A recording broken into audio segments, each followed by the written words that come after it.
নমস্কার, খবর শুনছেন আপডেট বাংলা চ্যানেল থেকে। আজ মঙ্গলবার 20 তারিখ। জানাবো আজকের বাছাই করা 10টি গুরুত্বপূর্ণ তাজা খবর। শুরুতেই হেডলাইন্স। পুলিশ যদি ট্যাক্স তোলে তাহলে ছোট ব্যবসায়ীদের কথা শুনেই যা বললেন মমতা।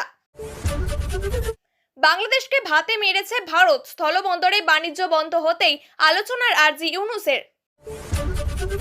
কবর থেকে বার করে মহিলার কঙ্কালের সঙ্গেই কিনা এই ঘটনা বাংলায় আগে কখনো ঘটেনি। টিটাগড় বিস্ফোরণ কাণ্ডে গ্রেপ্তার টিএমসি কাউন্সিলর মোহাম্মদ রেজাউদ্দিন সহ 3। দিল্লি ধ্বংসে পরমাণু অস্ত্রবাহী সাইন মিসাইল ছুড়েছিল পাকিস্তান, রুখে দেয় ভারতীয় লৌহবর্ম। দুর্নীতির অভিযোগে গুজরাটে গ্রেপ্তার মন্ত্রীপুত্র, তীব্র ক্ষোভ তৃণমূলের।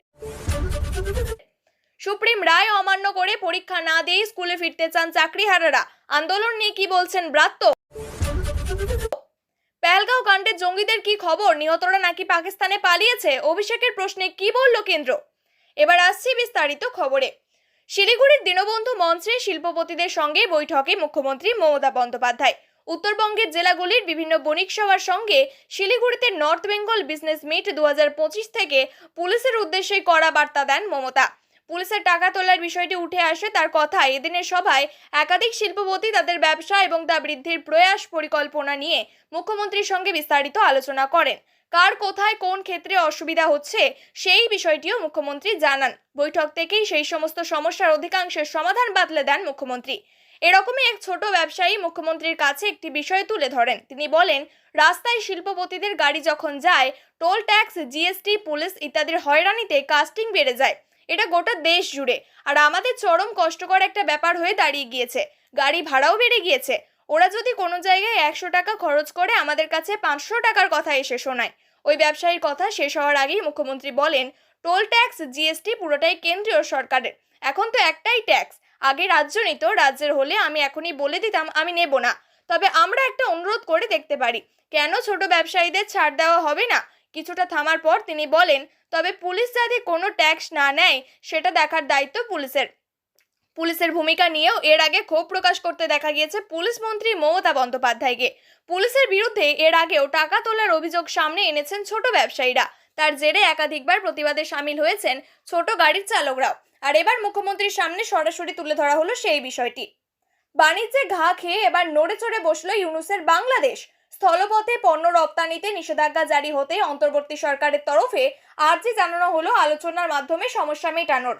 রবিবার বাংলাদেশের বাণিজ্য উপদেষ্টা শেখ বসিরউদ্দিন জানান, ভারতের পদক্ষেপের বিষয়টি সম্পর্কে আমরা অবগত নই, তবে যদি কোনো সমস্যা দেখা দেয় দুই পক্ষের আলোচনার মাধ্যমে সমস্যা মেটানোর চেষ্টা করব।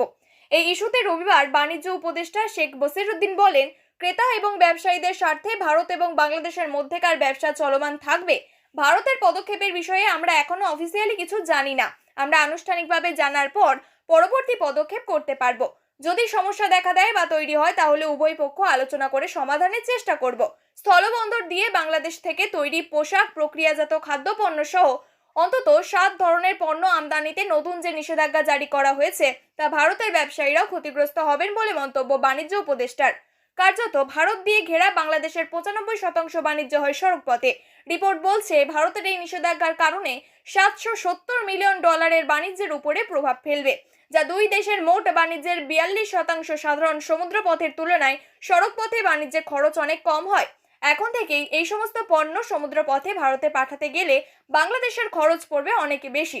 আর্থিকভাবে দুর্বল বাংলাদেশের জন্য যা বড়সড় ধাক্কা। বিশ্লেষকরা বলছেন, আমেরিকা চীনের ওপর যে শুল্ক চড়াও আরোপ করা হয়েছে বাংলাদেশের বিরুদ্ধে, ভারতের এই পদক্ষেপ তার চেয়েও কঠোর। রীতিমতো বিপাকে পড়ে এবার আলোচনার মাধ্যমে এই সমস্যা মেটানোর বার্তা দিল ইউনূসের অন্তর্বর্তী সরকার। কবর থেকে কঙ্কাল চুরি করতে গিয়ে ধরা পড়ে এক ব্যক্তি, আর তা নিয়ে গ্রামবাসীদের সঙ্গে রীতিমতো পুলিশের খণ্ডযুদ্ধ। ঘটনাকে কেন্দ্র করে তীব্র উত্তেজনা কাঁথির শ্রীরামপুর মসজিদ মোড় এলাকায়। পুলিশকে লক্ষ্য করে চলে ইট বৃষ্টি। ঘটনায় বেশ কয়েকজন আহত হয়েছেন বলেও জানা গিয়েছে। পুলিশ এবং স্থানীয় সূত্রে জানা গিয়েছে, 13 মাস আগে কবরস্থ করা হয় এক মহিলার দেহ। হঠাৎই সোমবার দেখা যায় এক ব্যক্তি কবর খুঁড়ে সেই কঙ্কাল বের করছেন। গ্রামবাসীদের হাতে নাতে ধরা পড়েন তিনি। অভিযুক্ত ব্যক্তি প্রভাকর সিট। তার বাড়ি এগড়া থানার ভবানীচক গ্রামে। সকাল 11টা নাগাদ কাঁথির শ্রীরামপুর থেকে ফোন যায় কাঁথি থানায়। ততক্ষণে অবশ্য ওই ব্যক্তি গণপ্রহারের শিকার। খবর পেয়ে এলাকায় যায় কাঁথি থানার বিশাল পুলিশ বাহিনী। পুলিশ দেখেই হঠাৎ করে ক্ষেপে ওঠেন গ্রামবাসীরা। পুলিশকে লক্ষ্য করে শুরু হয় ইট বৃষ্টি। পরিস্থিতি নিয়ন্ত্রণে আনতে 2 ঘন্টারও বেশি সময় লেগে যায়। গণপিটুনিতে মারাত্মক আহত হন ওই ব্যক্তি। কোনো ক্রমে পুলিশ তাকে উদ্ধার করে এলাকা থেকে বেরোয়। সমগ্র ঘটনার তদন্ত শুরু করেছে কাঁথি থানার পুলিশ। ওই ব্যক্তি মানসিক কোনো সমস্যা রয়েছে নাকি এর পিছনে বড় কোনো চক্র রয়েছে তা খতিয়ে দেখছেন তদন্তকারীরা।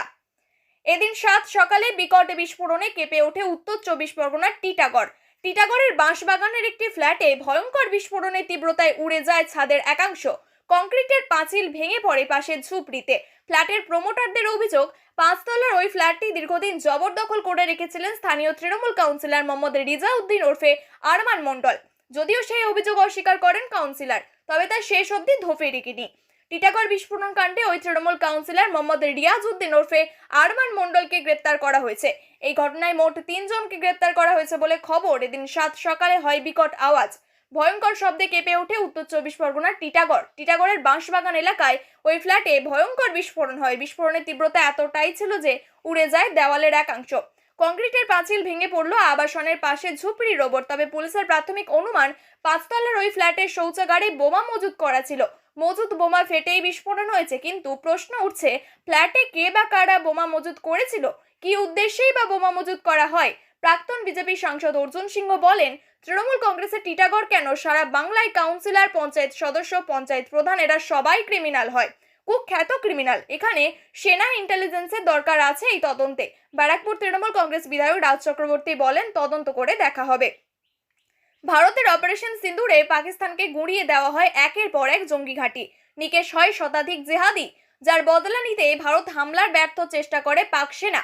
রাজধানী দিল্লিতে বড়সড় আঘাত আনতে পরমাণু অস্ত্র বহনে সক্ষম শাহিন ব্যালিস্টিক মিসাইল ছুড়েছিল তারা, যা ভারতীয় সেনার দুর্ভেদ্য প্রাচীর ভেদ করে একটি আঁচড়ও কাটতে পারেনি।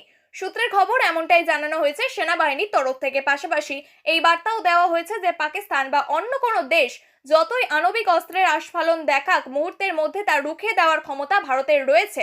সেনাবাহিনী জানিয়েছে, পাক ফৌজের সমস্ত হামলাই ভারতীয় শক্তিশালী এবং আধুনিক প্রতিরক্ষা ব্যবস্থা প্রতিহত করেছে। শুধু শত্রুপক্ষের আক্রমণ রুখে দেওয়াই নয়, কোথায় কখন আঘাত আনতে হবে, গোয়েন্দা তথ্য সুরক্ষিত রাখতে হবে, এটাই ভারতের কৌশল। তবে সমস্ত বিশ্লেষকরা বলছেন, পাক সেনার এই পরমাণু অস্ত্র বহনে সক্ষম শাহিনের ব্যবহার বড় বার্তা কি এই ক্ষেপণাস্ত্র? এটি মাঝারি পাল্লার ব্যালিস্টিক মিসাইল, যা 2750 কিলোমিটার পর্যন্ত আঘাত আনতে সক্ষম। 2015 সালে 9 মার্চ পাকিস্তান প্রথম এই পরীক্ষামূলক উৎক্ষেপণ করেছিল। পাক সেনার কাছে এই ক্ষেপণাস্ত্রই আপাতত সবচেয়ে দীর্ঘ পাল্লার। বিশ্লেষকরা বলছেন, এই অস্ত্রের ব্যবহার করে পাকিস্তান বুঝিয়ে দিয়েছে, তাদের সার্বভৌমত্বে আঘাত আনলে, দেওয়ালে পিঠ ঠেকে গেলে তারাও পারমাণবিক অস্ত্র প্রয়োগ করতে পিছুপা হবে না। কিন্তু অপারেশন সিঁদুরের পর জাতির উদ্দেশ্যে ভাষণে প্রধানমন্ত্রী নরেন্দ্র মোদী সাফ জানিয়ে দেন, পরমাণু হামলার হুঁশিয়ারি দিয়ে ভারতকে চোখ রাঙানো যাবে না। এরকম কিছু হলে ভারতীয় সেনা মোক্ষম জবাব দিতে প্রস্তুত। ভারতের শক্তিশালী প্রতিরক্ষা ব্যবস্থা সমস্ত আঘাত প্রতিহত করে পাল্টা মার দেবে। ইতিমধ্যে খবরে প্রকাশ পায়, প্রায় 71 কোটি টাকা দুর্নীতির দায়ে পুলিশ গ্রেপ্তার করেছে গুজরাটের মন্ত্রীপুত্র বলবৎ সিং খাবারে। আর তারপরে আক্রমণ শানিয়েছেন একাধিক তৃণমূল নেতা। এই ঘটনায় তৃণমূল কংগ্রেসের প্রধানমন্ত্রী নরেন্দ্র মোদীর মডেল রাজ্য গুজরাটের শাসন ব্যবস্থার সততা নিয়েও প্রশ্ন উঠছে। সোশ্যাল মিডিয়ায় এই ধরনের ঘটনা নিয়ে আলোচনা তীব্র আকার ধারণ করেছে। তৃণমূল কংগ্রেস এক্স হ্যান্ডেলে সরব হয়েছে তৃণমূলের কংগ্রেস নেত্রী তথা রাজ্যের মন্ত্রী ডক্টর শশী পাঁজা। প্রধানমন্ত্রী মোদীকে না খাউঙ্গা না খানে দুঙ্গা প্রসঙ্গ তুলে কটাক্ষ করেছেন। শশীর অভিযোগ, নরেন্দ্র মোদী এবং গুজরাটের মুখ্যমন্ত্রী ভূপেন্দ্র প্যাটেল উভয়ই নীরবতার আসলে বিজেপির নৈতিক বিশ্বাসযোগ্যতাকে তলানিতে এনে ঠেকিয়েছে। তৃণমূল কংগ্রেস আর এক নেত্রী তথা সাংসদ সায়নী ঘোষ বিজেপির গুজরাটকে মডেল রাজ্য হিসেবে তুলে ধরার সমালোচনা করেন। মডেল যদি দরিদ্রদের শোষণের কথা বলে, তাহলে এটি বিজেপির শাসন মডেল যথাযথভাবে বর্ণনা করে।